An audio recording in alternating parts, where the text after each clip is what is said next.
Hello everyone, welcome to the fifth session of ratio and proportion. अभी तक के हुए 4 सेशन में हमने रेशियो और प्रोपोर्शन के कॉन्सेप्ट्स और रेशियो के जो नॉन लैंग्वेज पर बेस्ड क्वेश्चन थे उसको हमने डिस्कस किया था। पिछले ही सेशन में हमने प्रोपोर्शन के बेसिक क्वेश्चन को डिस्कस किया था। इस सेशन में भी हम लोग प्रोपोर्शन के क्वेश्चन से ही स्टार्ट करेंगे। तो अभी क्वेश्चन के साथ स्टार्ट करते हैं। पहला क्वेश्चन है इस सेशन का, 10, 30, 40 और 90 में ऐसी कौन सी संख्या जोड़ी जाए कि योगफल समानुपाती हो जाए। देखिए 4 नंबर दिया हुआ है, 10, 30, 40 और 90। इसमें से कोई संख्या ऐड करनी है जिससे कि वो संख्या क्या हो जाए, समानुपाती हो जाए। समानुपाती होने का मतलब अगर 10 में से हम कोई संख्या ऐड करें और 30 में से भी फिर वही संख्या ऐड करें तो यही चीज़ें होनी चाहिए समानुपात में। किसके साथ होगी समानुपात में? तो 40 में भी उस संख्या को ऐड करेंगे और 90 में भी उसी संख्या को ऐड करेंगे। तो ये चीज़ें क्वेश्चन कह रहा है कि 10 में से ऐसी कौन सी संख्या जोड़ी जाए, 30 में से ऐसी कौन सी संख्या जोड़ी जाए, 40 में से ऐसी कौन सी संख्या जोड़ी जाए और 90 में से कौन सी संख्या जोड़ी जाए कि ये जो रिजल्ट नंबर हो ये चारों समानुपात में हो जाए। तो समानुपात में होने के लिए क्या था कि लास्ट के दो जो एक्सट्रीम थे उसका मल्टीपल मीन्स के मल्टीपल के बराबर होना चाहिए। इसी चीज़ को हम लिखेंगे 10 + x over 30 + x is equal to 40 + x और अपॉन में लिखेंगे 90 + x। जब हम इस क्वेश्चन को सॉल्व करेंगे तो हम लिखेंगे 900 + 90x प्लस में 10x और प्लस में x² इज इक्वल टू लिखाएगा x²। डायरेक्ट लिख देता हूँ, देखिए 40 और 30 हैं तो 70 हो जाएंगे और x और प्लस में 1200। इस चीज़ को सॉल्व करेंगे हम, x² से x² कैंसिल आउट हो जाएगा। 90 और 10 100 है, 100 में से ये 70 घट जाएंगे तो कितने बचेंगे 30x। तो इस 30x की जगह पर हम लिखेंगे 900 और 1200। 1200 और 900 का अंतर कितना है 300। तो x इज इक्वल टू हमें यहाँ से दिखेगा 30 से डिवाइड करेंगे 300 को तो ये x इज इक्वल टू हो जाएगा 10। इसका मतलब यह हुआ कि 10, 30, 40 और 90 में अगर प्रत्येक टर्म में अगर 10-10 को हम ऐड कर देंगे तो वो चीज़ें क्या हो जाएगी, समानुपात में हो जाएगी। देखिए इसी चीज़ को मैं ऐड करके एक बार दिखाता हूँ। यहाँ पर देखिए 10 था, 10 में से 10 को ऐड किया तो ये 20, 30 में से भी 10 को ऐड किया तो 40। यही चीज़ें समानुपात में होंगी तो 40 में से 10 ऐड किया 50 और 90 में 10 किया ऐड 100। देखिए 20 और 40 1:2 के रेशियो में है और 50:100 ये भी 1:2 के रेशियो में है। तो ये था इस क्वेश्चन को सॉल्व करने का बिल्कुल बेसिक सा अप्रोच, आसान सा क्वेश्चन था।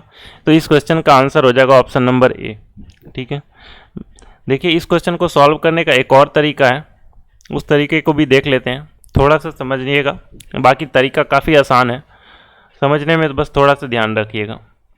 देखिए 10, 30 इक्वल टू है 40 और 90। इन सब में पूछा जा रहा है ना क्या जोड़ने के लिए, तो जो कर रहा हूँ ध्यान से देखिए, टर्म मतलब स्टेप देखना है। 10 और 30 इन दोनों के बीच का गैप कितना है 20। 40 और 90 इन दोनों के बीच का गैप कितना है 50। ये जो दोनों नए रिजल्ट आए इन दोनों का एलसीएम बता दीजिएगा कितना होगा, इन दोनों का रेशियो बता दीजिएगा कितना होगा। इस चीज़ को हम क्या लिखेंगे 2:5। देखिए 20 और 50 है, इसको अगर रेशियो के टर्म में लिखेंगे तो क्या लिखेंगे 2:5। अब इन दोनों में से किसी एक से इसको मल्टीप्लाई करेंगे, इस 5 से क्रॉस मल्टीप्लाई करना है। देखिए जैसे 10 को 5 से मल्टीप्लाई किया कितना होगा 50। जिस टर्म में जैसे पहले टर्म में इस साइड मल्टीप्लाई किया तो दूसरे टर्म में भी क्या होगा पहले से मल्टीप्लाई होगा। तो 40 का इस बार मल्टीप्लाई किससे होगा, 40 का मल्टीप्लिकेशन किससे होगा 2 से। तो 40 और 2 का मल्टीप्लिकेशन कितना होता है 80। ये चीज़ें इक्वल होंगी इन दोनों के अंतर के, ये जो रेशियो हमने निकाला था इसी दोनों के अंतर का इक्वल होगा। देखिए 3 का वैल्यू कितना हो जाएगा, और ये चीज़ें हमेशा मॉड में आएगी, यानी कि ये चीज़ें हमेशा इसका डिफरेंस देखेंगे हम, ना कि साइन देखेंगे यहाँ पर। तो 3 की वैल्यू यहाँ पर कितनी आ रही है देखिए तो 30। तो 1 की वैल्यू क्या रहेगी, जो चीज़ें 1 की वैल्यू आएगी वही इन दोनों में ऐड करना पड़ेगा या फिर सब्ट्रैक्ट भी करना पड़ेगा। तो ये दोनों केस में यही फॉर्मूला लगता है और ये सबसे आसान तरीका है इस क्वेश्चन को सॉल्व करने का। एक बार फिर से देखिए कि मैंने क्या किया है। इस टाइप का जब भी क्वेश्चन आए तो पहले हम तो उस नंबर को लिख लिए, जो नंबर लिखा हुआ था मेरे पास था नंबर 10, 30, 40 और 90। हमने क्या किया, जो पहले दो टर्म थे उसके स्टार्टिंग में पहला और दूसरा टर्म, इन दोनों का गैप लिखा। इन दोनों का गैप कितना 20, दूसरा टर्म हो गया, तीसरा और चौथा टर्म का गैप लिखा हमने, ये कितना हो गया 50। इन दोनों का रेशियो लिया, तो रेशियो क्या है 2:5। 2:5 जो है, इस दोनों के बीच का गैप कितना है 3। 2 और 5 के बीच का गैप कितना है 3। ये 3 किस चीज़ के इक्वल होगी, ये चीज़ें ध्यान रखिएगा।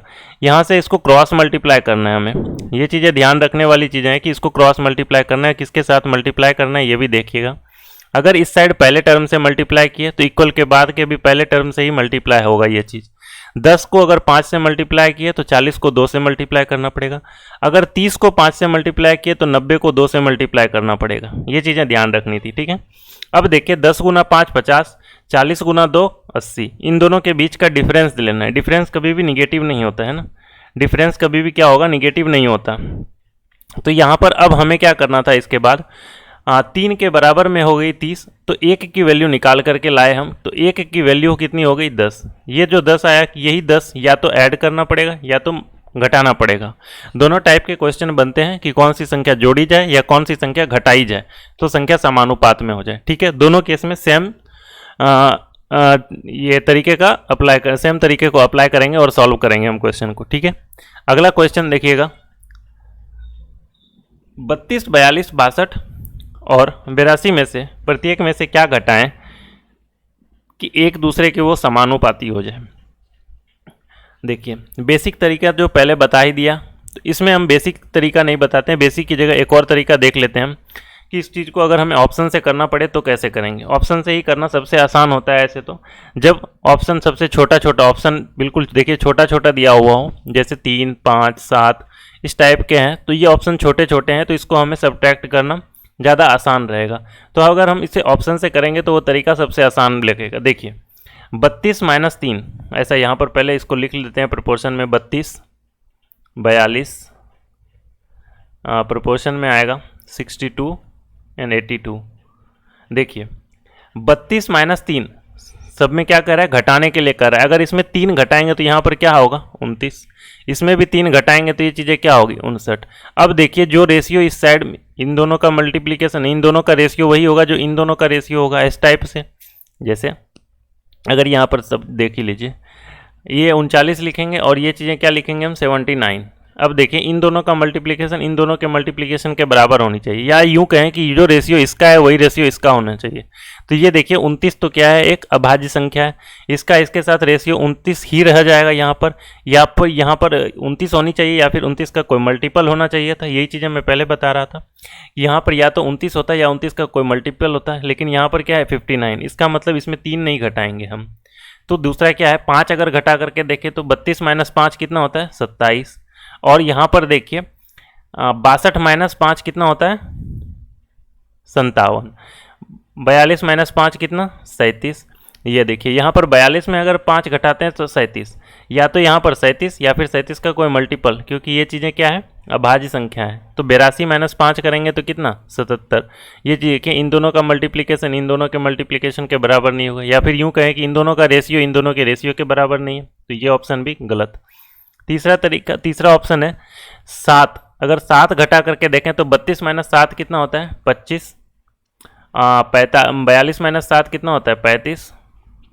अगर हम इक्वेट करेंगे तो 62 - 5 62 - 7 55 और ये 75। देखिए तो 5 पंचे 25, 7 पंचे 35। इस साइड में हमने लिखा तो 11 पचे 55 और 15 पचे 75, लेकिन 5:7 और 11:15, यानी ये वाला भी ऑप्शन नहीं हुआ। तो इस क्वेश्चन का सही आंसर क्या हो जाएगा ऑप्शन नंबर डी।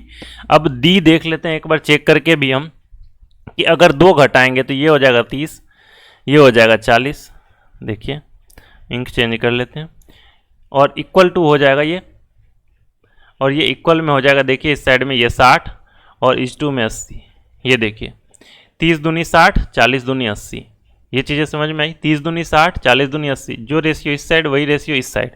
इस साइड भी रेशियो 3:4 में है, इस साइड भी रेशियो देखिए 20 × 60 और 20 × 80 3:4 में है। तो इस क्वेश्चन को करने का ये अच्छा सा तरीका है जो हम ऑप्शन मेथड से इसको हम बना सकते हैं। देखिए बाकी जो ट्रिकी अप्रोच था वो भी हम बताते हैं।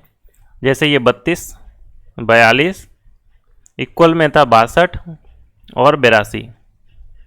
देखिए हमने बताया था कि इन दोनों का डिफरेंस 10, इन दोनों का डिफरेंस 20, इस दोनों का रेशियो निकालेंगे हम 1:2, इन दोनों का गैप कितना आया 1। अब देखिए इस रेशियो को मल्टीप्लाई किसके साथ करना है, क्रॉस मल्टीप्लिकेशन करना है।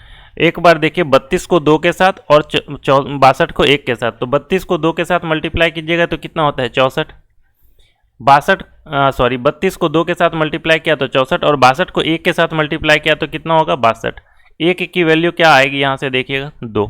ये इस क्वेश्चन का सही आंसर क्या हो जाएगा, ऑप्शन नंबर डी 2 आंसर हो जाएगा 2।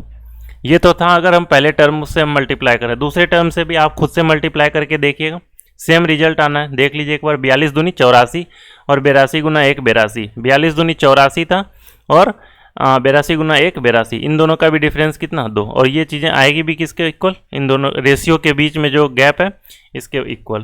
तो 1 की वैल्यू 2 आ गई, तो इस क्वेश्चन का सही आंसर हो गया ऑप्शन नंबर डी। ठीक है, ये था इस क्वेश्चन को करने का 3 तरीका। ऑप्शन सबसे आसान तरीका है, फिर उसके बाद हम ट्रिकी अप्रोच पर जाएंगे। ठीक, अगला देखिए क्वेश्चन। पिछले क्वेश्चन में देखिएगा उसमें नंबर लिखा हुआ था, इस नंबर में क्या ऐड करें। इस क्वेश्चन में देखिए लिखा हुआ है 5:19 के प्रत्येक पद में क्या चीज़ें घटाई जाए कि संख्याएं 3:4 के अनुपात में हो जाए। इस क्वेश्चन को करते हैं। तरीका देखिए 5 और 19 ये 2 नंबर हैं। अब कह रहा है इसमें से क्या चीज़ें घटाई जाए कि अनुपात इसका जो है 3:4 हो जाए। इसमें अगर x घटा दें दोनों साइड तो नंबर होनी चाहिए क्या 3:4। इस चीज़ को सॉल्व कीजिए। 20 - 4x = 57। क्वेश्चन गलत है ये, थोड़ा सा इसमें एक चेंजेस करने थे, एक बार एक छोटा सा चेंज कर लीजिएगा। यहाँ पर 15:19, ये पर 15:19 होगा यहाँ। ठीक है, ये थोड़े से चेंजेस थे, ये चेंज कर लीजिएगा एक बार, है ना। अब देखिए इस क्वेश्चन में 15:19 के प्रत्येक पद में क्या घटाया जाए कि संख्या 3:4 के अनुपात में आ जाए। देखिए 15 और 19 इसमें से कुछ घटाना है, तो मान लीजिए x को घटाना है हमें। अनुपात क्या हो जाएगा 3:4। 15 गुना 4 60 - 4x = 57 - 3x।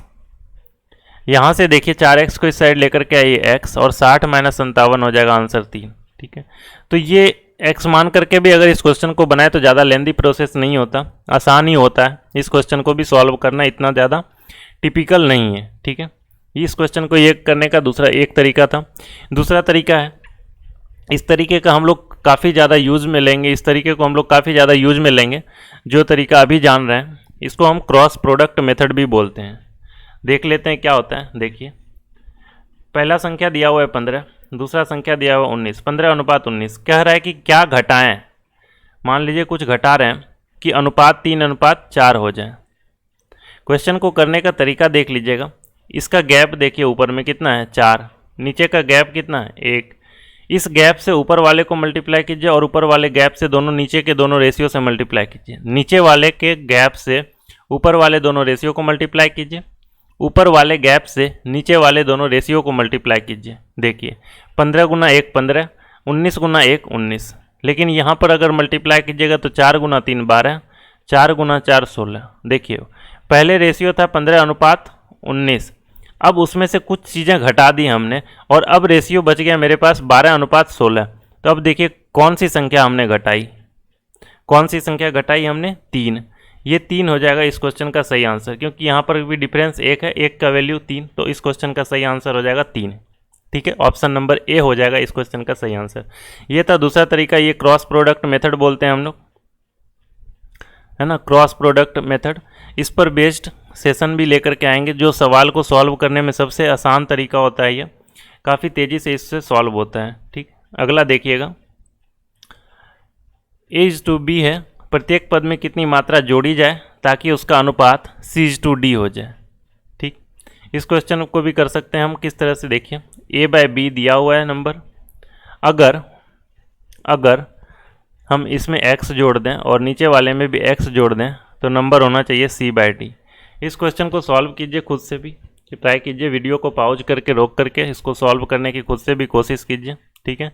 AD plus DX is equal to BC plus CX। यहाँ से हमें x को निकालना है, x की वैल्यू को फाइंड आउट करनी है। x की वैल्यू ही हमसे पूछी जा रही है कि x को ही हमने जोड़ा था, तो x में मतलब कितना जोड़ना है। तो x जोड़ा था, तो x को अगर हम साइड रखें तो हम लिखेंगे BC माइनस AD, और ओवर हो जाएगा ये D माइनस C।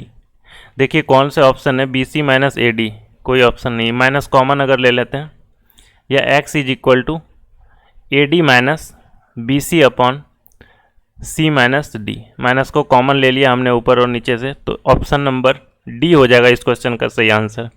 देखिए ये इसी चीज़ को हम अप्लाई कर सकते हैं, पिछले क्वेश्चन में भी देखिए सेम चीज़ें हैं, इसी क्वेश्चन को हम अप्लाई कर सकते हैं। इसी मेथड को डायरेक्ट हमने अप्लाई किया था क्रॉस मल्टीप्लाई करके, ठीक है। आसान है ये क्वेश्चन भी। अगला क्वेश्चन देखिए, बाकी इसको शॉर्ट ट्रिक से भी बनाने की खुद से कोशिश कीजिएगा, देखिएगा कैसे सॉल्व होता है, ठीक। अगला देखिए, अनुपात P अनुपात Q को प्राप्त करने के लिए x इज टू y में प्रत्येक पद में कौन सी संख्या को जोड़ी जाए, कौन सी संख्या को जोड़ा जाएगा। देखिए x इज टू y है, मान लीजिए a जोड़ रहे हैं दोनों टर्म में हम, और रिजल्ट हमको क्या चाहिए, P इज टू Q। अब यहाँ से हमें निकालना है a निकालने के लिए हम क्या करेंगे, PY।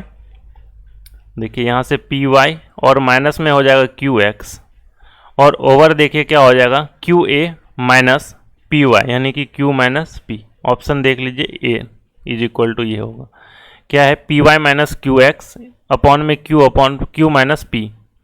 Q माइनस P होगा या P माइनस Q होगा, एक बार ध्यान से देखिएगा।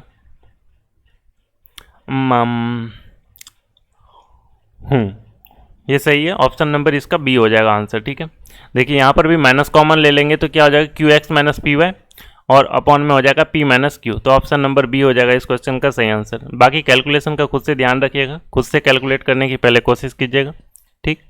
अगला देखिए, ये अभी लेटेस्ट क्वेश्चन है, सीजीएल 2019 का ये क्वेश्चन है। If x is subtracted from each of 23, 39, 32 and 56, the number so obtained in this order are in proportion. देखिए सेम क्वेश्चन था, अभी तक क्या पढ़ रहे थे हम, जब 23, इसको हम प्रोपोर्शन में डायरेक्ट लिखते हैं, 23, 39, 32 और 56।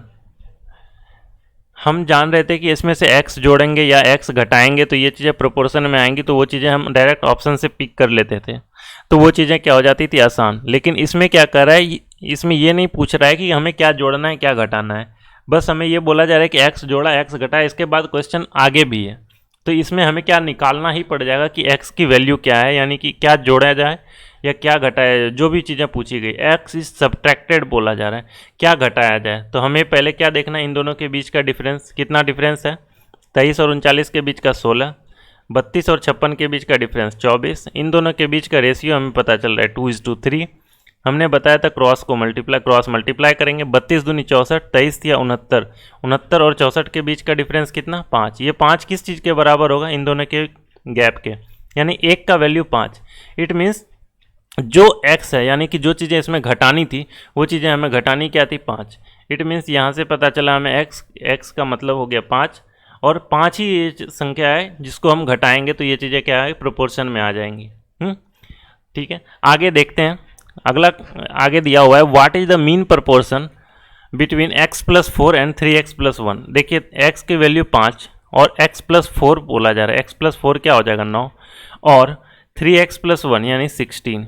इसके बीच का मीन प्रोपोर्शनल क्या होगा, मीन प्रोपोर्शनल निकालने के लिए हमने क्या देखा था, जो दो नंबर दी गई हो उसका प्रोडक्ट निकालना है हमें और उसका स्क्वायर रूट निकालना है। ये चीज़ें क्या हो जाएगी, देखिए 16 और 9, 16 गुना 9 144, और 144 का स्क्वायर रूट क्या होता है, 12। इस क्वेश्चन का सही आंसर क्या हो रहा है, ऑप्शन नंबर सी 12। ठीक।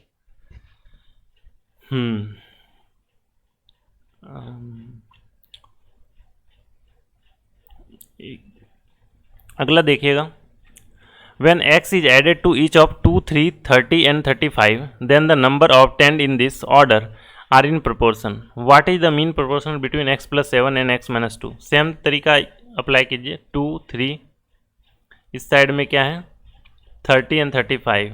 देखिए यहाँ पर 1, यहाँ पर 5, 1 अनुपात 5, रेशियो क्या आया 1:5। इन दोनों के बीच का डिफरेंस देख लीजिएगा, 5 गुना 2 10, 30 गुना 1 30।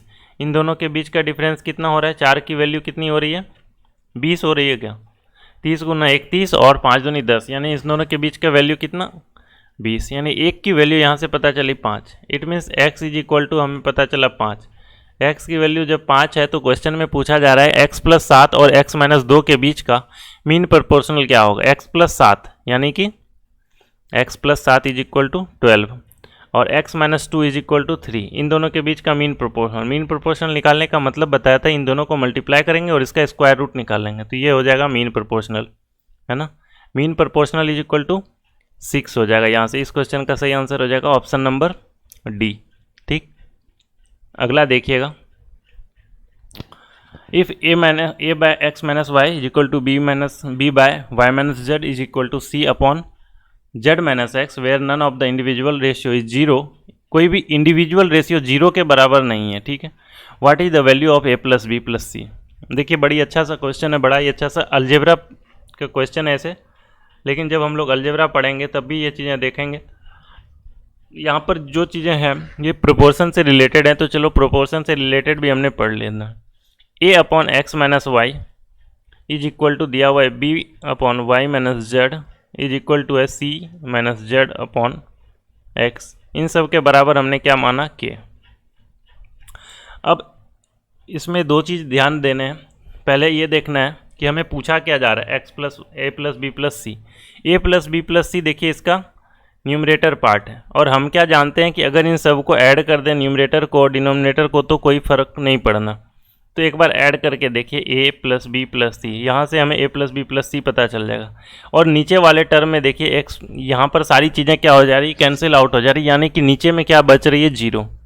और हम लोग क्या जानते हैं कि किसी भी चीज़ के अगर नीचे में जीरो आ जाए तो समथिंग अपॉन जीरो, वो क्या चीज़ें होती है, वो चीज़ें क्या हो जाती है, इनफिनाइट हो जाती है, या वो चीज़ें डिफाइंड नहीं है, नॉट डिफाइंड लिखते हैं। तो देखिए यहाँ पर ये चीज़ें किसके बराबर है, k के बराबर, क्योंकि इसका अगर हम दोनों तरफ ऐड कर देते हैं, न्यूमरेटर पार्ट को ऐड करते हैं और डिनोमिनेटर पार्ट को ऐड करते हैं, तो इस पर कोई इम्पैक्ट नहीं पड़ता। ये चीज़ों को हम यूँ लिख सकते हैं। अब यहाँ से हम दो चीज़ देखते हैं, जैसे कोई भी चीज़ लिखा हुआ हो, अगर इसके बटे में जीरो है तो ये चीज़ें क्या है, डिफाइंड नहीं है ना। अगर जीरो अपॉन जीरो लिखा हो तो इस चीज़ का क्या मतलब है, इसके ढेर सारे वैल्यू हैं, इसका वैल्यू काफ़ी सारा है, मतलब इसकी कोई फिक्स वैल्यू नहीं है। ठीक है, इनफाइनाइट वैल्यू है इन चीज़ों की, क्या है, इनफाइनाइट वैल्यू लिख सकते हैं हम। ठीक, इन चीज़ों की इनफाइनाइट वैल्यू है। अब देखिए किसी भी चीज़ के, ये चीज़ें एक्चुअल में क्या चीज़ें हैं, ये चीज़ें हैं रेशियो, ये लेकिन रेशियो है तो रेशियो में क्या चीज़ें, ये चीज़ें डिफाइन है, पहले से दी गई है हमें, और ये भी बोला कि कोई इंडिविजुअल चीज़ें तो जीरो नहीं है, लेकिन ये चीज़ें हमें दे रखी है कि ये रेशियो है और रेशियो में क्या है, ये चीज़ें डिफाइन है। अगर ये चीज़ें डिफाइंड है तो हमें इसको किस फॉर्म में, नॉट डिफाइन वाले फॉर्म में तो लेकर के नहीं जा सकते, नहीं लेकर के जा सकते, तो हमारे पास क्या बचता है, जीरो बाय जीरो के फॉर्म में लेकर के जाएंगे तो ये कहीं ना कहीं जाकर के फिट बैठेगा, इनमें से कोई ना कोई एक वैल्यू होगी इसकी। इसका मतलब ये चीज़ें तभी पॉसिबल है जब a प्लस बी प्लस सी क्या होगा, जीरो के बराबर होगा। तो इस क्वेश्चन का सही आंसर क्या होगा, ऑप्शन नंबर बी, जीरो के बराबर होगा। ठीक है, बढ़िया सा क्वेश्चन है, काफ़ी कंफ्यूजिंग क्वेश्चन है, लेकिन ये चीज़ें ध्यान में रहनी चाहिए। ये चीज़ें अगर ध्यान में रहती है तो फिर यहाँ पर से आकर के हम इस क्वेश्चन को सॉल्व कर सकते हैं। ठीक है, अगला देखिएगा, 3 नेचुरल नंबर है a b c, और ये चीज़ें क्या है, कंटिन्यूड प्रोपोर्शन में है। a plus C is equal to 5 दे रखा है, find the value of a square plus B square is to B square plus C square. देख a b c continued proportion में, इसका मतलब a by B is equal to होगा b by C is equal to होगा C, A B C are in continued proportion, इस तरह से ये आगे चलता रहेगा। ठीक है, ये चीज़ें दे रखी है। a plus C is equal to 5, ये भी दे रखी है। देखिए ये चीज़ें कब पॉसिबल होगी, a की जगह पर अगर हम 1 रखें, b की जगह पर हम क्या रखेंगे, 2, 1:2, अगर यहाँ पर है तो यहाँ पर भी 1:2 ही होगा। अब यहाँ पर अगर b रखा है हमने तो c की जगह पर 4 आना ही आना है, क्योंकि ये 1:2 के फॉर्म को फुलफिल करना जरूरी है। प्रोपोर्शन का मतलब क्या होगा, जो रेशियो इस साइड वही रेशियो इस साइड भी। अगर यहाँ पर 1:2 बन रहा है तो यहाँ पर भी 1:2 ही बनना चाहिए, 2/4 1/2 हो रहा है। अब देखिए क्राइटेरिया को भी फुलफिल कर रहा है कि a की जगह पर अगर हम 1 रखें और c की जगह पर हम 4 रखें तो इस क्राइटेरिया को फुलफिल कर रहा है वो। A plus C is equal to क्या कर रहा है 5 कर रहा है। ठीक है, अब देखिए find the value of, question में बोला जा रहा है A square plus B square upon में B square plus C square, इस चीज़ की वैल्यू निकालने के लिए। तो हम यहाँ पर वैल्यू पुट करके एक बार देखिए, ए स्क्वायर की जगह पर क्या होगा 1, बी स्क्वायर की जगह पर क्या हो जाएगा 4, बी स्क्वायर की जगह पर क्या हो जाएगा 4 और सी स्क्वायर की जगह पर हो जाएगा 16। इसका मतलब हो जाएगा ये 5 और बटे में 20, इसका मतलब 1:4। क्वेश्चन का सही आंसर क्या हो जाएगा ऑप्शन नंबर ए। ठीक है, अगला क्वेश्चन देखिएगा। इस टाइप के क्वेश्चन जो भी आएंगे ये लैंग्वेज बेस्ड, इस क्वेश्चन को करने का सबसे अच्छा सा तरीका क्या होगा कि कोई ना कोई वैल्यू पुट कर लीजिए यहाँ पर। जैसे इस क्वेश्चन में देखिए A B C D are in proportion, then इसका वैल्यू पूछा जा रहा है। देखिए A B C D proportion में बोला जा रहा है, यानी कि ए इज टू बी वही होगा जो value C is to D होगा। अगर हम कुछ भी मान लें, ये 1 2 और ये मान लें 3 और 6, हो सकती है ना ये चीज़ें। 1:2 भी वही है जो 3:6 है, यानी ए की वैल्यू 1, बी की वैल्यू 2, सी की वैल्यू 3, डी की वैल्यू 6। यहाँ पर बस पुट कर दीजिए। देखिए ए माइनस बी क्या होगा -1, ए माइनस सी क्या चीज़ हो रही है -2, अपॉन में ए है, ए का वैल्यू 1, यानी कि रिजल्ट हमें क्या होना चाहिए हमारे 2 के बराबर होना चाहिए। रिजल्ट 2 के बराबर कैसे पता चलेगा, यहाँ पर वैल्यू पुट करके देखिए ए प्लस सी प्लस डी, ए कितना है 1, सी कितना है 3, डी कितना है 6, 6 3 9 1 10, ये चीज़ें 10 के बराबर हो रही है नहीं। A plus B plus C plus D, 1 + 2 3, 3 3 6, 6 6 12, ये चीज़ें 12 के बराबर हो रही है। ए प्लस सी कितना हो रहा है 4, और माइनस में है बी प्लस डी, यानी कि 6 2 8, 4 और -8 करेंगे तो ये हो जाएगी -4, और जो बी नंबर ऑप्शन बचा है तो वही आंसर हो जाएगा, क्योंकि ये तीनों में से कोई चीज़ें फुलफिल नहीं कर रही। इसको देख लेते हैं एक बार। ए प्लस डी यानी 1 + 6 7, माइनस बी माइनस सी यानी कि -5, 7 और -5 में कितना हो जाएगा 2।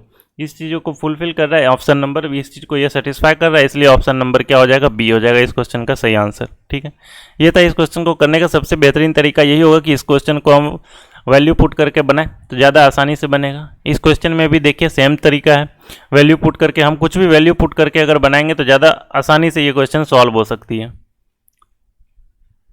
यहाँ पर भी देखिए कि ए की जगह पर हम क्या वैल्यू पुट कर सकते हैं। ए की जगह पर 1, बी की जगह पर 2, यहाँ पर अगर 3, यहाँ पर 6। बस क्राइटेरिया जो दी गई है उस चीज़ को हम फुलफिल करें और उसके बाद आगे सॉल्व करते जाएं तो कोई इशू नहीं आनी है।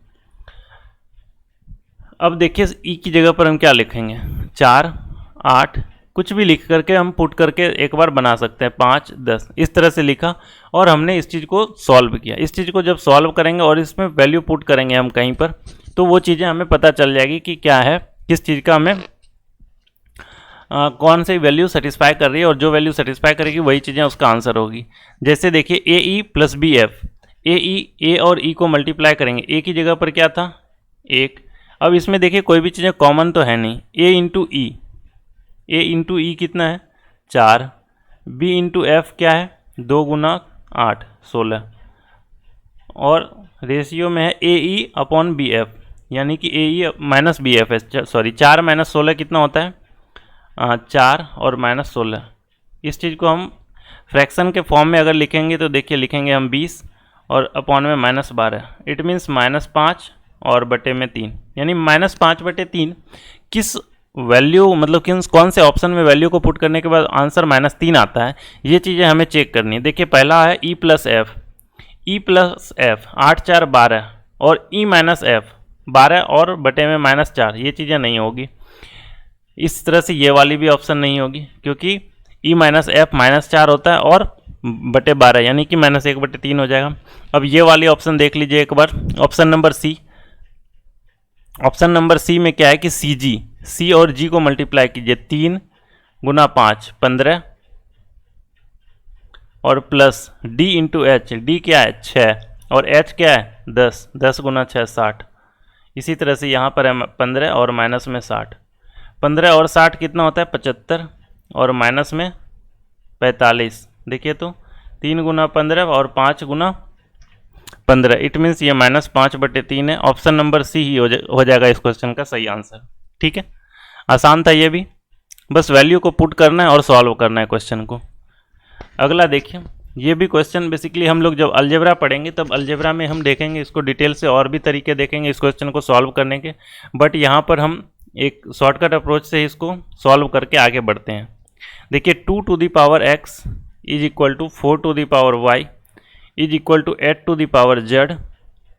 इसके बराबर में हम कोई भी कोफिशिएंट, कोई भी कांस्टेंट टर्म मान लेते हैं k, ठीक है। एक कांस्टेंट टर्म हमने k माना, डिटेल से सॉल्व करेंगे तो k to the power 1/x करके सॉल्व करेंगे, लेकिन यहाँ पर एक वैल्यू ऐसा सपोज करते हैं। देखिए यहाँ पर वैल्यू भी ऐसे ही दे रखी है कि 2 की कौन सी पावर, 4 की कौन सी पावर और 8 की कौन सी पावर है। तो देखिए 8 की पावर 2, 4 की पावर 3, 2 की पावर 6, ये सारी की सारी चीज़ें देखिए एक जगह पर जाकर के एंड हो रही होगी। इन सब चीज़ों की वैल्यू एक ही है। 2 पर पावर 6 64, 4 पर पावर 3 64, 8 पर पावर 2 ये भी 64, या फिर यूँ कहें कि 2 पर पावर 12, 4 पर पावर 6, 8 पर पावर 4, ये सारी चीज़ें भी इक्वल होगी। 2 पर पावर 18, 3 पर पावर 9, 8 पर पावर 6, ये सारी चीज़ें भी इक्वल होगी, है ना। तो यहाँ से हमें क्या पता चला कि 2 की पावर 6 x, कोई भी इसका मल्टीपल हो सकता है, बराबर 4 की पावर 3 x बराबर 8 की पावर 2x। ये चीज़ें क्या है, एक दूसरे के बराबर है। x नहीं, यहाँ पर x तो ऑलरेडी दे रखी है, तो a मान लेते हैं हम कि a मान लेते हैं। ये देखिए x तो ऑलरेडी दे रखी है, 2 टू दी पावर x दे रखी है, तो हमने क्या किया, यहाँ पर a मान लिया अलग अलग। एक मिनट बस, है ना। यहाँ पर 6a मान लिया हमने, और ये 4 पर पावर कितना था, 3a मान लिया हमने, और ये 2a मान लिया हमने। तो अब देखिए कंपेयर कीजिए, ये 2 टू दी पावर x, ये 4 टू दी पावर y, और ये 8 टू दी पावर z। देखिए x की जगह पर क्या लिख सकते हैं, 6a, y की जगह पर क्या लिख सकते हैं, 3a, और z की जगह पर हम क्या लिख सकते हैं, 2a। इन सब को मल्टीप्लाई कीजिए, x, y और z, इसी की वैल्यू दे रखी है क्वेश्चन में 288। x, y और z को जब मल्टीप्लाई करेंगे तो 6 या 18, 18 गुना 2 36, 36a cube is equal to 288। 6 का 8वां मल्टीपल में 8 आता है, तो ये 8 के बराबर हो जाएगा। a इज इक्वल टू, यहाँ से हमें पता चला 2। जब a इज इक्वल टू 2 है, जब a इज इक्वल टू 2 है, तो इस क्वेश्चन को सॉल्व कैसे करना है, देखिए पहले x, y और z की पहले वैल्यू निकाल लेते हैं, फिर उसके बाद x की वैल्यू यहाँ से पता चल जाएगी हमें कि x की वैल्यू यहाँ से हमें पता चल गई।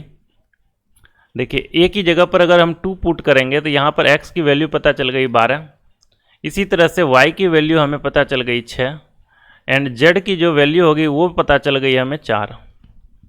अब क्वेश्चन में पूछा जा रहा है 1/2x, 1/2x मीन्स 1/24, 1/4y मतलब 1/24, एंड 1/8z यानी कि 1/32, इसका मान पूछा जा रहा है। देखिए अब ये फ्रैक्शन को जोड़ देंगे, 32 गुना 3 96 होता है, 24 चौके 96, 24 चौके 96, 32 तिया 96, 4 दूनी 8 और 3 11, 11/96। इस क्वेश्चन का सही आंसर जो हो जाएगा वो हो जाएगा 11/96। ऑप्शन नंबर डी हो जाएगा इस क्वेश्चन का सही आंसर। तो ये था इस क्वेश्चन को करने का शॉर्टकट अप्रोच था ये। बाकी डिटेल्स हम लोग जब अलजेब्रा पढ़ेंगे तो देखेंगे, लेकिन यहाँ पर क्या था, ये प्रोपोर्शन से रिलेटेड था क्वेश्चन, कि प्रोपोर्शन में कैसे हम लोग मान करके बनाते हैं, वो चीज़ें हमने देखनी थी कि सबके इक्वल में के को माना, फिर उसके बाद सॉल्व करें। ठीक है, आगे देखते हैं, अगला क्वेश्चन देखते हैं। इसमें find the value of x plus A upon x minus a is plus x plus B upon x minus b यदि x बराबर 2ab upon a plus B दिया हो।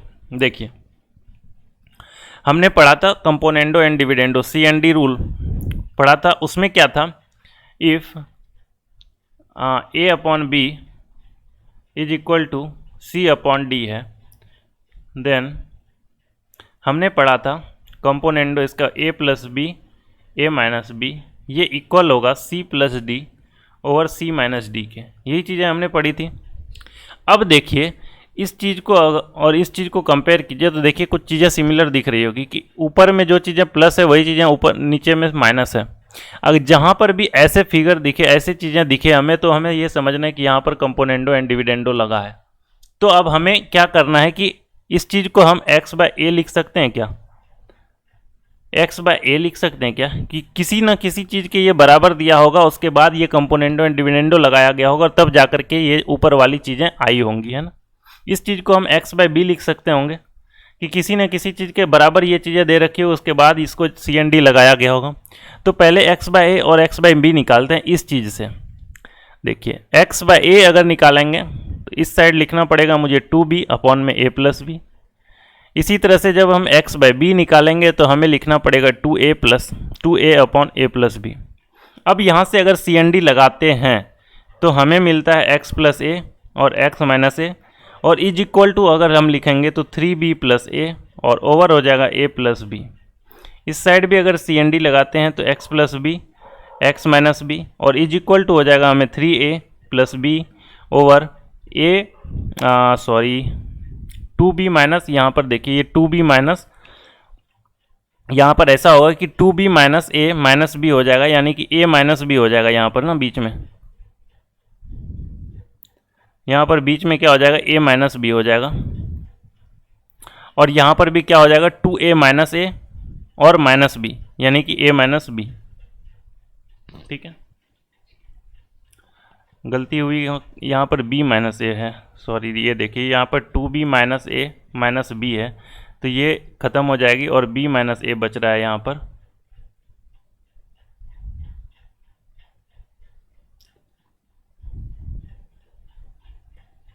तो यहाँ पर हो जाएगा b माइनस ए।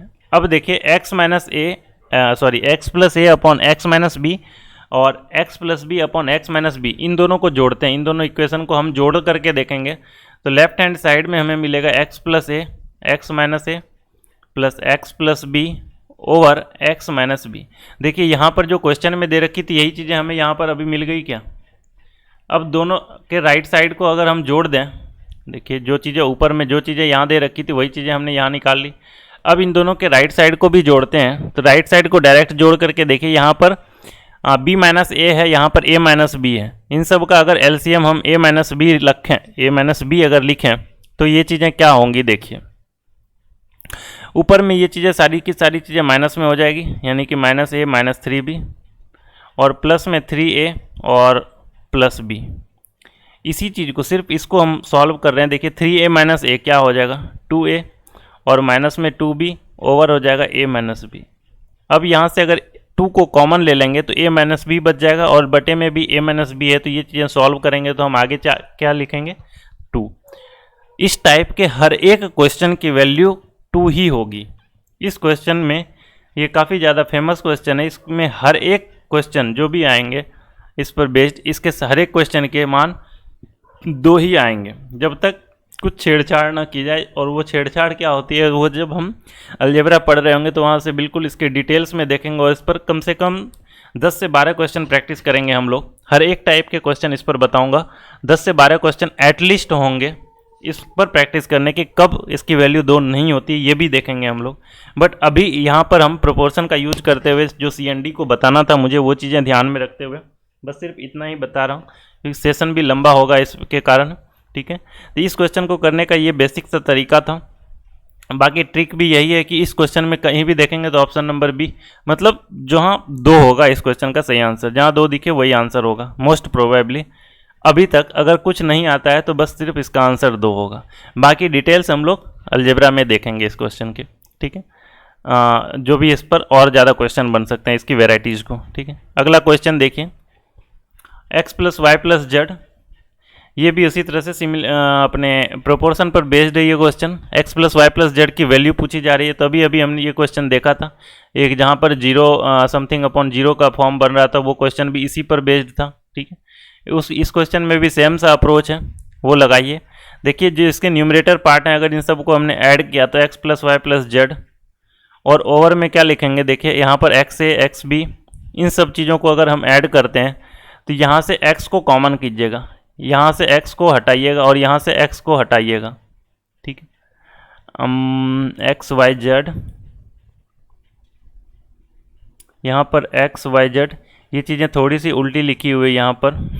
देखिए जेड भी हो चुकी है, वाई भी हो चुकी है, जेड ए नहीं हुआ है, ये जेड है। ठीक है, ठीक है, यहाँ पर सबके जगह सब से क्या करना है, हमें x को हटाना है। x को अगर हमने कॉमन किया तो देखिएगा a प्लस बी प्लस सी ऐसा आएगा। फिर एक में अगले में y को कॉमन कीजिएगा, देखिए y को कॉमन कीजिएगा यहाँ से तो यहाँ पर b बचेगा, यहाँ पर से कॉमन कीजिएगा यहाँ पर a बचेगा, और जब यहाँ से y को हटाइएगा तो c बचेगा, तो यहाँ से भी a प्लस बी प्लस सी बचेगा। आगे देखिए जब z को कॉमन कीजिएगा तो अगेन सेम चीज़ बचेगी a plus B plus c. ठीक है, अब देखिए इन सब में a plus B plus c common है। अब यहाँ से क्या कीजिए, a plus B plus c को भी कॉमन कर लीजिए, तो हमारे पास बचेगा x plus y plus z, और ये x plus y plus z x plus y plus z से कैंसिल आउट हो जाएगा, और जो रिमेनिंग बचेगा वो हो जाएगा हमारा आंसर, यानी कि 1/a प्लस बी प्लस सी। ये हो जाएगा इस क्वेश्चन का सही आंसर, ऑप्शन नंबर डी। ठीक है, ये था इस क्वेश्चन को करने का तरीका बेसिक सा। इस पर हमने बहुत सारे क्वेश्चन प्रैक्टिस भी कर लिए हैं। ठीक है, आगे बढ़ते हैं। अभी जो बिल्कुल बेसिक से क्वेश्चन होते हैं रेशियो के, उस क्वेश्चन पर आते हैं। जैसे लैंग्वेज बेस्ड जो होते हैं, जो सबसे बेसिक क्वेश्चन है, उन क्वेश्चंस पर आते हैं। काफ़ी आसान है, देखिएगा। ए बी और सी के बीच कुछ धन को इस प्रकार से बांटा जाता है कि ए के भाग का 5 गुना, बी के भाग के 4 गुने और सी के भाग का 2 गुना बराबर है, तो ए बी और सी के भागों का अनुपात क्या होगा। देखिए, ए को जितना हिस्सा मिलता है, ए के हिस्से का 5 गुना, ये चीज़ें बराबर है, किसके बराबर है, बी को जितना रुपया मिल रहा है उसके 4 गुने के बराबर। ये भी बराबर है किसके, सी को जितना मिल रहा है उसके 2 गुने के बराबर। बस ये क्वेश्चन जो लैंग्वेज में था, इसको बस इतना सा लिखना था, और इस क्वेश्चन को हम प्रैक्टिस पहले भी कर चुके हैं कि अगर 5a = 4b = 2c दिया हुआ हो तो इस क्वेश्चन में a b c कैसे निकालेंगे हम। a = b = c निकालने का तरीका क्या था, 5 को ढकिए, 4 गुना 2 8, b को ढकिए 5 गुना 2 10, c को ढकेंगे 5 गुना 4 20। आंसर हो जाएगा 4:5:10। ऑप्शन नंबर बी हो जाएगा इस क्वेश्चन का सही आंसर। ठीक है, इसी को करने का जब ये तरीका देखें यहाँ पर कि 5 को ढका 4 गुना 2 किया, अगर ऐसे नहीं करते तो क्या कर रहे होते हम। देखिए 5a बराबर में 4b और बराबर में 2c, इसी के बराबर हम कोई कांस्टेंट टर्म मानते किए। यहाँ से हमें पता चलता है a = k/5, b का पता चलता है k/4, और जो c है उसके बारे में पता है हमें k/2। ठीक है, अब देखिए ए बी सी का रेशियो, ए बी सी का रेशियो क्या होगा, 1/5, 1/4 और 1/2। के तीनों में कॉमन था तो के कट जाएगा। अब यहाँ से तो आपको पता था कि हमने 5 को अगर ढक दें तो 4 गुना 2 लिखेंगे, तो यहाँ से भी हम ऐसा कर सकते हैं। 5 को ढका 4 दूनी 8, 4 को ढका 5 दूनी 10, 2 को ढका 5 चौके 20। तो अब यहाँ से समझ में आई होगी कि क्यों ढका था हमने यहाँ पर डायरेक्ट। ठीक है, तो ये था इस क्वेश्चन को करने का तरीका। बाकी आपको दूसरा तरीका भी हमने बताया था कि हमें क्या करना होता है, इसके एलसीएम से मल्टीप्लाई कर देंगे। देखिए 5 4 और 2 का एलसीएम 20, तो हम डायरेक्ट अगर करेंगे तो 5 चौके 20, 4 से 5 बार में 4 पंचे 20, 2 से 10 बार में 10 दूनी 20। तो इस क्वेश्चन का सही आंसर हो जाएगा 4:5:10। तो ऑप्शन नंबर बी हो जाएगा इस क्वेश्चन का सही आंसर। ठीक है, बिल्कुल बेसिक सा क्वेश्चन था। आगे देखिए, एक ड्राइवर अपने वेतन और टिप पर आधारित है, यहाँ ट्रिप नहीं टिप है। ठीक है, ये टिप पर आधारित है, आश्रित है सॉरी। एक सप्ताह बाद उसने देखा कि उसके वेतन और टिप का अनुपात 5:4 है। देखिए वेतन और टिप का, जो उसकी कुछ फिक्स्ड सैलरी थी, सैलरी और प्लस टिप, इन दोनों को अगर मिलाएंगे तो क्या होगा, आमदनी यानी कि इनकम, टोटल इनकम हो जाएगी अगर इन दोनों को मिला देंगे तो। देखिए एक तो फिक्स सैलरी होती है कि जैसे होटल में भी वेटर है तो वेटर की सैलरी तो फिक्स है, उसके बाद जो टिप आते हैं वो टिप उसके एक्स्ट्रा टिप आए तो इन दोनों को जो मिला देंगे तो उसकी टोटल इनकम बनेगी, है ना। तो सैलरी जो थी उसकी वो 5 थी और टिप जो था वो 4 था, तो टोटल इनकम क्या रहा होगा उसका 9। अगर इसको हम सबको रेशियो के फॉर्म में लिखें ऐसे, S for salary, T for tip, I for income, 5:4:9, यही रही होगी उसकी। ये था पहले सप्ताह का, फर्स्ट वीक का, है ना। ये पहले सप्ताह का क्या था, उसका टिप था, सैलरी था और उसका टोटल इनकम था। अब उसने देखा कि ये पहले था और उसके माह के अंत में पूछा जा रहा है कि टिप और आमदनी का मान, टिप और आमदनी यानी T/I, ये क्वेश्चन में हमसे पूछा जा रहा है। ये तो पहले वीक का दे दिया गया, दूसरा वीक, तीसरा वीक, चौथा वीक, इसी तरह से चलता रहा और जो फाइनली जो ये पूरा एक महीना आया, इस एक महीने के बाद में उसकी सैलरी का इसके टिप का और उसके इनकम का रेशियो क्वेश्चन में पूछा जा रहा है। तो ये क्या पूछा जा रहा है, देखिए पहले सप्ताह में ऐसा रहा, दूसरे सप्ताह में भी कुछ ऐसा ही रहा होगा कि 5, 4 और 9 ऐसा ही कमाया होगा, फिर तीसरे सप्ताह में 5, 4 और 9 यही कमाया होगा, चौथे सप्ताह में भी यही रहा होगा 5, 4, 9। इसी को हम डायरेक्ट क्या कर सकते थे, पहले सप्ताह में इतना है तो 4 सप्ताह में इतना कमाया होगा। अब ध्यान दीजिएगा कि एक सप्ताह में जब उसने 5:4 में कमाया, ठीक है, और यही चीज़ें वो कंटिन्यूसली आने वाले 4 सप्ताहों में भी कमाएगा, तो क्या हमें इसमें 4 से मल्टीप्लाई करने की ज़रूरत होती क्या? क्योंकि रेशियो के अगर तीनों टर्म में अगर यहाँ पर 4 से मल्टीप्लाई कर देंगे तो जब हमें फाइनल रेशियो लिखनी होगी तो उस चीज़ में तो 4 और सब जगह से 4 4 तो कैंसिल आउट ही हो जाएंगे। जब कैंसिल आउट हो जाएंगे तो फाइनल भी वही होगा जो इनिशियल था।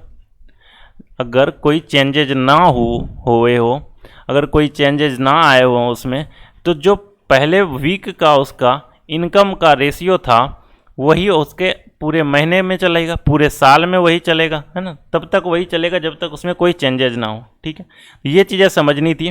तो अब इस क्वेश्चन में हमें पता चल गया कि उसका मंथ के एंड में सैलरी उसको 5 मिल रही थी, टिप उसको 4 मिल रहे थे, तो इसका इनकम टोटल 9 था। क्वेश्चन में हमसे पूछा गया है कि टिप और इनकम का रेशियो बताना है, टिप इज टू इनकम। देखिए टिप यहाँ से उठा लिए 4, इनकम भी यहाँ से उठा लिए तो 9, 4:9। इस क्वेश्चन का ऑप्शन नंबर ए हो जाएगा सही आंसर, ऑप्शन नंबर ए है।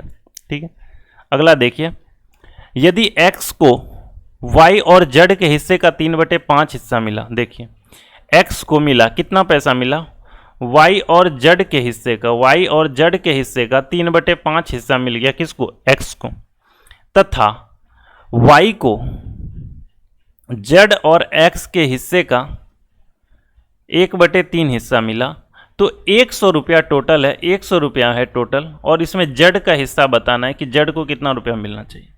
देखिए इस टाइप के क्वेश्चन को भी हमने पहले किया हुआ है, कैसे, देखिए बस इसको लैंग्वेज के फॉर्म में लिखा हुआ है यहाँ पर, x/y + z अगर करेंगे तो ये हो जाएगा 3/5, अगर y ओवर z + x करेंगे तो ये हो जाएगा 1/3। ये चीज़ें समझ में आई।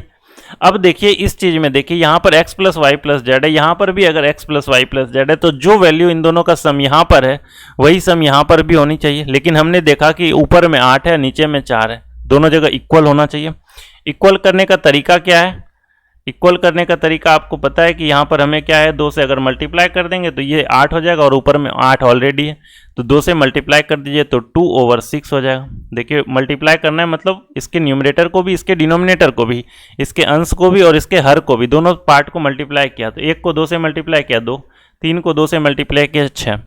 अब देखिए, अब ये चीज़ें करस्पॉन्ड कर रही है किसको, x करस्पॉन्ड कर रही है 3 को, y + z करस्पॉन्ड कर रही है 5 को। यहाँ पर देखिए y कर रही है करस्पॉन्ड 2 को, z + x कर रही है 6 को। अब यहाँ से अगर अलग अलग निकालें, x = हमें पता है 3, y = हमें अलग से पता है 2, और z भी हमें यहाँ से पता चल जाएगा 3, 2, 5, और टोटल था 8, तो ये हो जाएगा 3। x, y और z के बीच का रेशियो जो होगा वो होगा 3:2:3। अब इस क्वेश्चन में हमसे पूछा जा रहा है कि आप हमें z की हिस्सेदारी बताओ, z को कितना रुपया मिलेगा जब टोटल इन सब को x + y + z को, इन तीनों को मिला करके 100 रुपया देना है, तो z को उसमें कितना रुपया देना पड़ेगा। देखिए अगर x को 3a, y को 2a और z को 3a मिलता तो इन सब का सम कितना था, 3a, 2a और 3a, इन सब का सम कितना रुपया होना चाहिए, 100 रुपया, क्योंकि मुझे 100 रुपये में ही बांटना है इन सब को। जब 100 रुपया में बांटना है तो इन सब का सम इतना है, तो 3, 2, 5, 3, 8 है, 8a = 100 रुपया। तो यहाँ से a के बारे में हमें कितना पता चल रहा है, 100/8।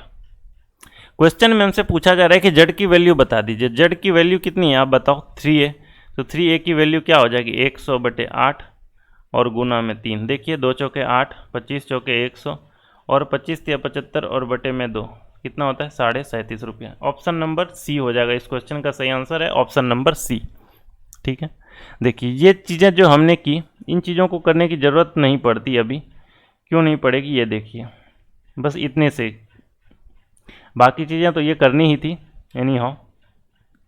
यहाँ से हमें पता चला x, y और z इन सब का रेशियो। अभी यही चीज़ें हमें सीखना है कि x का 3, y को 2 और z को 3, ये इतना इतना रुपया मिलता। अगर 8 रुपया होता टोटल तो x को 3 रुपया मिलता, y को 2 रुपया मिलता, z को 3 रुपया मिलता अगर 8 रुपया होता। लेकिन क्वेश्चन में कितना रुपया है देखिए तो 100 रुपीज़, तो 100, 8 की वैल्यू 100, तो 3 की वैल्यू कितनी होगी देखिए। 8 को अगर 12.5 से गुना करेंगे तो इतना, 8 को अगर 12.5 से गुना करेंगे तो हो गया वो 100। इसी तरह से जब 3 को 12.5 से गुना करेंगे तो ये चीज़ें हो जाएगी 37.5 रुपया। तो ऑप्शन नंबर सी हो गया यहाँ से इस क्वेश्चन का सही आंसर। ये चीज़ें हमें सीखनी है रेशियो में डायरेक्ट, क्योंकि एक्स वाई जेड यहाँ पर कुछ भी मानना ना पड़े, एक स्टेप एक्स्ट्रा लिखना ना पड़े। ठीक है, तो इस चीज़ के लिए हम देखेंगे। तो जो सम इसका रेशियो का है, रेशियो का सम इसका आया 8, इसी चीज़ का एग्जैक्ट वैल्यू दे रखा है 100। 8 की वैल्यू अगर 100, तो क्वेश्चन में 3 की वैल्यू पूछी जा रही है, 3 की वैल्यू हमने निकाल दी 37.5 हो जाएगा इस क्वेश्चन का सही आंसर। ठीक है, अगला देखिए, तीन संख्याओं का योग 348 है। यदि दूसरी और तीसरी संख्या के बीच अनुपात 9:16। देखिए तीन संख्या है ना, तीन संख्या हमने मान लिया A, B और C। क्वेश्चन में दिया हुआ है कि दूसरी और तीसरी संख्या के बीच का अनुपात 9:16। देखिए B/C हमने मान लिया 9:16। पहली और तीसरी संख्या के बीच का अनुपात 1:4 है। देखिए पहली संख्या 1 है और तीसरी संख्या 4 है, हमने मान लिया। देखिए इस तरह से स्पेस भी हमने छोड़ दिया। अब क्वेश्चन में दिया हुआ है कि पहली और तीसरी संख्या के बीच का अनुपात है 1:4। अब इन दोनों चीज़ों में देखना है हमें कि कॉमन, हमने पहले बताया था कि इस तरह के अगर इस तरह को अगर कंबाइन करना है, हमें इसका जॉइंट रेशियो निकालना है, तो हमें क्या करना होता है, जो चीज़ें इसमें मीडिएटर है, जो चीज़ें कॉमन है, कॉमन देखिए दोनों में C है, यहाँ पर 16 है और यहाँ पर है 4। ये तो नाइंसाफ़ी होगी इसके साथ, क्योंकि C ऊपर में अगर 16 है तो नीचे में भी इसको होना कितना चाहिए 16। तो इसको क्या करना पड़ेगा, कंप्लीट को 4 से मल्टीप्लाई करना पड़ेगा। अगर 4 से हम इसको मल्टीप्लाई करते हैं तो ये चीज़ें हो जाएंगी इक्वल होंगी, तो कितनी होगी ये 4 और इधर हो जाएगी 16, है ना। अब देखिए A की जगह पर 4, B की जगह पर तो 9, क्योंकि ऊपर में कोई मल्टीप्लिकेशन कुछ भी हमने चेंजेस नहीं लाया उसमें, और C है 16। इन सब का कंबाइंड रेशियो क्या आ गया 4:9:16। ठीक है, क्वेश्चन में दिया हुआ है पहली और तीसरी संख्या के बीच अनुपात इतना हो तो संख्याएं ज्ञात करें। तो संख्या कौन सी होगी, 4:9:16 के अनुपात में होगी। अब कह रहे हैं कि तीनों संख्या का योग कितना है 348। अभी अभी हमने बताया तो कि इसके सम यानी कि रेशियो का सम क्या है, 9 4 13 और 16 कितना, 16 और 9 25 और 4 29। इस 29 के वैल्यू एग्जैक्ट वैल्यू क्वेश्चन में दे रखी है हमें 348।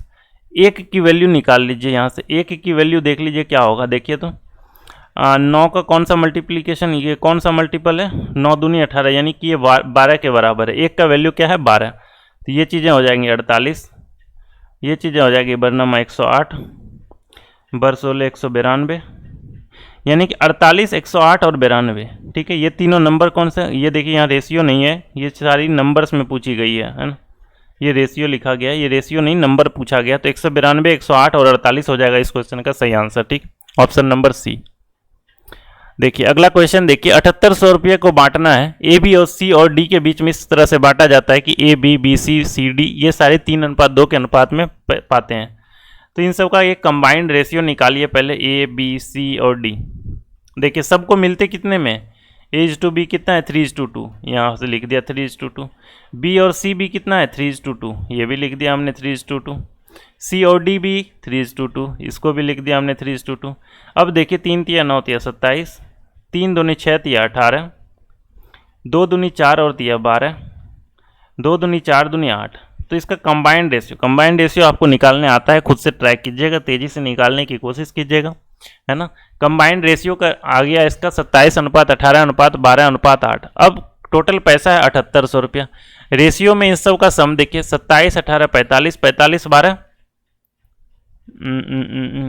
क्या है 45 और 12 57 57 और 8 65। इस 65 की वैल्यू दे रखी है हमें क्वेश्चन में 7800। क्वेश्चन में हमसे पूछा जा रहा है डी की वैल्यू बता दो, 8 की वैल्यू बता दो। 8 की वैल्यू कैसे निकालेंगे? देखिए 65 की वैल्यू 7800, यानी 65 को 13 से अगर कटाइए, 13 पच्चे 65, 13 छक्के 78, यानी कि देखिए 5 की वैल्यू कितनी है? 600। 5 की वैल्यू 600 देखिए किस चीज़ से मल्टीप्लाई किया गया है? 120 से, तो इधर भी 120 से मल्टीप्लाई कर दीजिए। 12 8 96, यानी कि 960 हो जाएगा इस क्वेश्चन का सही आंसर, ऑप्शन नंबर बी। ठीक है, आप इसको जैसे एक एक नियम से कैसे बनाते थे? यूनिटरी मेथड से। 65 का वैल्यू दिया है 7800, एक का वैल्यू होगा 7800 बटे में 65, इसीलिए हम 8 का वैल्यू निकाल रहे हैं। तो 7800 बटे में 65 गुना 8, इसी चीज़ को हमने शॉर्ट में इसे किया, तो 13 पचे 65, 13 छके 78, 5 से ये 120 बार में कटा, 120 गुना 8 960। ठीक, ये चीज़ें जब आप प्रैक्टिस करेंगे तो ये चीज़ें धीरे धीरे आ जाएंगी आप में। अगला क्वेश्चन देखिए कि के को 3 भागों में इस तरह से बांटा गया कि प्रथम 2 भाग का योग, देखिए ए बी और सी, मान लीजिए 3 पार्ट में बांटा गया था ए बी और सी, प्रथम 2 भागों का योग यानी ए प्लस बी जो है तीसरे भाग का x बटे वाई गुना है, तो तीसरा भाग ज्ञात कीजिए, यानी c की वैल्यू पूछी जा रही है। और देखिए a plus B plus C हमें पता है कितना है? k। a plus B plus C हमें क्या है? पता है कि k। अब ऊपर वाले इक्वेशन में देखिए कि a plus B upon c is equal to है x बटे वाई, और हमें पता है a plus B plus c का वैल्यू कितना है? k। यहाँ से देखिए रेशियो का वैल्यू कितना है? x प्लस वाई का वैल्यू, रेशियो में क्या है? x प्लस वाई, और इसी चीज़ का एग्जैक्ट वैल्यू क्वेश्चन में क्या दे रखा है? k। x प्लस वाई, थोड़ा सा ध्यान से समझिएगा, क्वेश्चन में ऐसा दे रखा है कि a प्लस बी को मिलने वाला जो हिस्सा है वो c को मिलने वाले हिस्से का x बटे वाई गुना है। ठीक है, और क्वेश्चन में दे रखा है कि a प्लस बी प्लस सी कितना है? k। यहाँ पर लिखा है ना कि k को 3 भागों में बांटना है, यानी कि k टोटल है और उसी को 3 भागों में बांटना है, तो a प्लस बी प्लस सी जो है वो k के बराबर है। अब a प्लस बी अपॉन सी, ऊपर वाले इक्वेशन से इस चीज को लेकर के आइए कि a plus B upon c is equal to हमने लिखा x बाय वाई, ये रेशियो के टर्म में, रेशियो के टर्म में x प्लस वाई का वैल्यू जो है रेशियो के टर्म में ये इसका सम है, और इस चीज का एग्जैक्ट वैल्यू क्या दे रखा है? k। और क्वेश्चन में हमसे पूछा जा रहा है तीसरा भाग ज्ञात कीजिए। तीसरा भाग देखिए नीचे में ये c है, c ही तो है तीसरा भाग। तीसरा भाग किसको करस्पॉन्ड कर रहा है? y को, तो y की वैल्यू पूछी जा रही है हमसे, तो y की वैल्यू क्या हो जाएगी आप बता दो? k upon x plus y, और ये चीज़ें हो जाएगी y से मल्टीप्लाई, के वाई और ओवर हो जाएगा x प्लस वाई। इस क्वेश्चन का सही आंसर हो जाएगा k into y over x plus y, option number c. ठीक है, आसान सा था क्वेश्चन ये भी, बट ये क्या है कि ये जो डिजिट ना दे करके, कोई नंबर ना दे करके, अगर कोई उसकी जगह पर अगर कोई अल्फ़ाबेट दे दिया जाता है तो ये चीज़ें थोड़ा सा टफ लगने लगता है, बट ये चीज़ें उतनी टफ होती नहीं है। ठीक है, अगला देखिएगा, 500 रुपये की राशि है, ए बी सी डी के बीच में बांटा जाता है। ए प्लस बी को एक साथ, सी तथा डी को एक साथ मिलने वाली राशि का, देखिए सी प्लस डी को जितनी राशि मिले, इस चीज़ का 3 गुना राशि मिलता है अकेले किसको? ए प्लस बी को। ये चीज़ें दे रखी है क्वेश्चन में। बी को सी को मिलने वाली राशि का 4 गुना मिलता है, यानी बी को जो मिलना था वो राशि जो है वो सी को मिलने वाली राशि का 4 गुना है। सी को डी के प्राप्त होने वाली राशि के रकम का 3/2 गुना प्राप्त होता है। ठीक है, ए को कितना रुपया प्राप्त हुआ? देखिए ये चीज़ें अभी तक दे रखी है। अब यहाँ से हमें देखिए B/C अगर निकालना है तो वो क्या है? 4:1। इससे हमने निकाला B/C 4:1। यहाँ से अगर C/D अगर निकालना है तो ये चीज़ें दिख रही है हमें 3:2 दिख रही है। अब यहाँ से देखिए B/C/D अगर हम कंबाइन करके निकालेंगे तो ये चीज़ें भी हमें पता चल गई, 12:3:2, आसान है। यहाँ से B/C/D के वैल्यू पता चल गई हमें। अब ऊपर वाला इक्वेशन एक बार देख लीजिए आप, C+D की जगह पर हम इस वैल्यू को डायरेक्ट रख देते हैं। C+D को की जगह पर हम 3+2 को रख देते हैं। ठीक है, 5 गुना में 3 is equal to A plus b है। अब देखिए B की जगह पर हम क्या लिखते हैं? A की जगह पर तो A, और B की जगह पर हम B की वैल्यू पुट कर देते हैं। तो यहाँ से हमें A की वैल्यू पता चल गई। A की वैल्यू कितनी आ गई? देखिए 5 × 15 और 15 में 12 घट जाएगा, तो A की वैल्यू हो जाएगी 3। ये चीज़ें समझ में आई। अभी तक ये सारी चीज़ें रेशियो के फॉर्म में हो रही है, रेशियो को ही हमने डायरेक्ट अभी तक कैलकुलेट किया, अभी एग्जैक्ट वैल्यू तक हम गए ही नहीं है। अब क्वेश्चन में दिया हुआ है कि A को कितना रुपया प्राप्त हुआ, तो A को प्राप्त हुआ 3 रुपया। 3 रुपया कब प्राप्त हुआ? जब टोटल कितना रुपया था आप बता दो। 3 रुपया A को कब प्राप्त हुआ? जब टोटल रुपया कितना था? 3, अनुपात 12, अनुपात 3 और अनुपात में 2। जब टोटल रुपया 3 रुपया ए ने लिया होगा, बी ने 12 रुपया लिया होगा, सी ने 3 रुपया लिया होगा और डी ने 2 रुपया लिया होगा। 3 2 5, 3 8 और 12 20, यानी टोटल जब 20 रुपया था तब उसमें से 3 रुपया ए ने लिया। लेकिन क्वेश्चन में दिया है कि 20 की वैल्यू दे रखी है 500 की, टोटल वैल्यू था 500 रुपया मेरे पास, तो 3 की वैल्यू आप निकाल दो। तो देखो 25 से मल्टीप्लाई किया गया, इधर भी 25 से मल्टीप्लाई कर दो, यानी 75 रुपया इस क्वेश्चन का सही आंसर हो जाएगा, ऑप्शन नंबर सी। ठीक है, क्वेश्चन बिल्कुल आसान सा था। समझ में ना आए तो एक बार वापस से दोबारा देखिए। इस टाइप के क्वेश्चन को भी हमने पहले कर रखा है, बट एक्चुअल में क्या है कि ये चीज़ें जब लैंग्वेज के फॉर्म में आती है, लैंग्वेज के फॉर्म को आज ही हमने स्टार्ट किया ना, तो ये चीज़ें एक बार वापस से देखिएगा, समझ में आ जाएगी आसानी से। ठीक है, अगला क्वेश्चन देखिए। 8600 रुपया है। 8600 रुपया को ABCD में इस तरह से बांटा गया है कि जब ए को 18 रुपया मिलता है, हर एक टाइप के क्वेश्चन को कवर करने की कोशिश की गई है इसमें। जब ए को 18 रुपया मिलता है तो बी को 16 रुपया मिलता है। ये चीज़ें भी रेशियो को ही फॉर्म दिखा रही है कि जब ए को 18 रुपया मिला तो बी को 16 रुपया मिला। जरूरी नहीं कि ए को 18 रुपया ही मिला होगा, है ना। जब ए को 18 मिला तब बी को 16 मिला, हो सकता है जब ए को 36 मिला हो तो यहाँ पर बी को कितना मिला होगा उस केस में 32 रुपया। ठीक है, ये चीज़ें समझनी है हमें। तो इसकी रेशियो के फॉर्म में इसको हम लिखेंगे 9:8, A:B हमें पता चल गया। नेक्स्ट क्या दिया है, जब बी को 12 रुपया मिलता है तब सी को 10 रुपया मिलता है। जब 12 रुपया बी को मिलता है तब सी को 10 रुपया मिलता है, यानी कि B:C अगर यहाँ से देखेंगे तो ये हो जाएगी 6:5।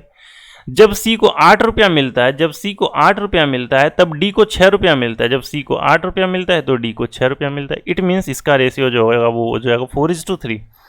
अब आगे देखिए डी को प्राप्त राशि क्या होगी। अब यहाँ से ए बी सी डी इन सब का कंबाइंड रेशियो एक बार निकाल लीजिए। ए बी सी और डी का कंबाइंड रेशियो क्या होगा, 9:8 है, 6:5 है, 4:3 है। अगर इसके कंबाइंड रेशियो की बात करेंगे तो देखिए 9 छके 54, 54 चौके कितना होता है 216, 8 छके 48, चौके 192। ये क्या है 8 है ना, 8 पंचे 40, चौके 160, 8 पंचे 40 दिया 120। तो ये इसका रेशियो आ गया। अब ये चीज़ें देखिए किसी चीज़ से कट रही है कि 8 से कट रही है, 8 दूनी 16 56, ठीक है 8 से कटती है, 24 अठे भी होता है इतना, तो 8 से इसको कटाइएगा तो 8 दूनी 16, 8 सते 56 यानी 27 और 24 अठे 192, 20 अठे 160, 15 अठे 120। तो इसका रेशियो आया 27:24:20:15। ठीक है, अब क्वेश्चन में हमसे बोला जा रहा है कि 8600 रुपया है, डी का वैल्यू बताइए। देखिए 15 रुपया डी को मिला, कब मिला 15 रुपया, कब था जब टोटल सम देखिए 7 4 11, 11 5 16, 2 3 6 1 7 1 8 हो जाएगा 86 रुपया जब था तब उसमें 15 रुपया मिला। तो क्वेश्चन में दे रहा है कि जब 8600 रुपया होगा तब कितना रुपया होगा। इधर 2 शून्य चिपकाया तो इस साइड भी 2 शून्य चिपका देंगे हम, यानी टोटल आंसर कितना हो जाएगा इसका 1500 रुपया। यानी कि जब 8600 रुपया था, 8600 रुपया में डी का हिस्सा जो पूछा जाएगा तो वो हो जाएगा 1500 रुपया, क्योंकि जब 86 रुपया था टोटल तो उसी 86 रुपया में डी 15 रुपया लेता था, तो 8600 रुपया में वो 1500 रुपया लेगा। तो ये था इस क्वेश्चन को सॉल्व करने का तरीका। तो आज के सेशन में बस इतना ही। ये अभी हमने रेशियो के जो लैंग्वेज पर बेस्ड क्वेश्चन है, बिल्कुल सिंपल क्वेश्चन, जिससे हमें पता चले कि रेशियो का यूज कैसे लेना है, यहाँ से हमने आज स्टार्ट किया। आने वाले सेशन में अभी कंटिन्यूसली इसके टाइप वाइज क्वेश्चन को देखेंगे हम लोग। हर एक टाइप के क्वेश्चन को कवर करने की कोशिश की गई है, बिल्कुल बेसिक से लेकर के एडवांस तक की एडवांस लेवल तक की सारी क्वेश्चन को कराई जाएगी। बस अपने लिमिट को ध्यान में रखने की कोशिश करेंगे कि एसएससी के सिलेबस से बिल्कुल थोड़ा सा ऊपर, अब ऐसा नहीं कि पूरी तरह से ऊपर आउट ऑफ सिलेबस चीज़ें भी देखने लगे। एक्चुअल में अभी तक के सेशन में हमने कुछ एक ऐसे क्वेश्चन भी हैं जो आउट ऑफ सिलेबस अपने पिक किया हुआ है इसमें, बट उन चीज़ों को अभी हम फिल्टर करने की कोशिश करेंगे हम। तो अभी जल्दी ही मिलते हैं हम नेक्स्ट सेशन में। तब तक इस सेशन को आप लोग रिवाइज कीजिए, और अभी तक पिछले सेशन को, सारे सेशन को आप लोग रिवाइज कीजिए, वापस से देखिए और एंजॉय कीजिए। Thank you.